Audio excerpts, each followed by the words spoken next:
ஓவியா வணக்கம். நிச்சயமாக திருநெல்வேலி மாவட்டம் அம்பாசமுத்திரத்தில் தெரு நாய் கடித்ததில் 45 வயதான ஆழ்வார் சுந்தரி என்ற பெண் பரிதாபமாக உயிரிழந்திருக்கிறார். இந்த சம்பவம் இந்த பகுதியில் பெரும் சோகத்தை ஏற்படுத்தியுள்ளது.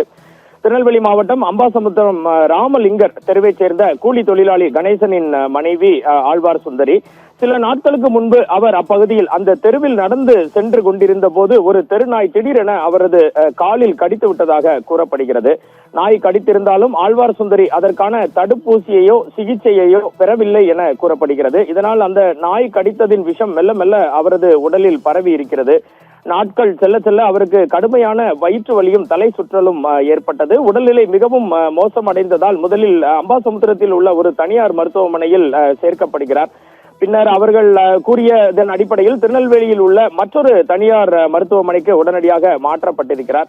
அங்கு அவரை பரிசோதித்த மருத்துவர்கள் காலில் நாய் கடித்ததற்கான அறிகுறிகள் தென்படுவதால் உடனடியாக திருநெல்வேலி மாவட்ட தலைமை மருத்துவமனையான ஹைகிரவுண்ட் அரசு மருத்துவமனைக்கு செல்லுமாறு அறிவுறுத்தியுள்ளனர்.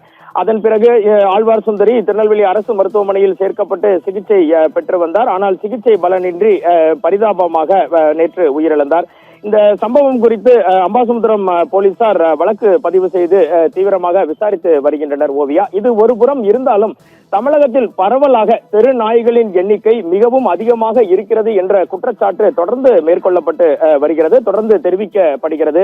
இது குறித்து சமீபத்தில் தமிழக முதல்வர் மு க ஸ்டாலின் தலைமையிலான சிறப்பு கூட்டம் ஒன்று நடத்தப்பட்டு தெரு நாய்களை கட்டுப்படுத்தும் பல்வேறு நடவடிக்கைகள் மேற்கொள்ளப்பட்டன. கால்நடை மருத்துவர்களுக்கான பயிற்சிகள், உள்ளாட்சி அமைப்புகளில் இருப்பவர்களுக்கான கருத்தடை பயிற்சிகள் என பல்வேறு விஷயங்கள் மேற்கொள்ளப்பட்டாலும் பெருகி வரும் நாய்களின் அடிப்படையில் இந்த திட்டங்கள் முன்னெடுக்கப்படுகிறதா என்ற கேள்விக்குறி பொதுமக்களிடையே எழுந்துள்ளது.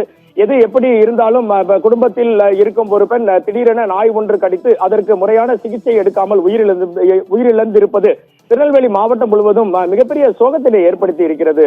ஓவியா.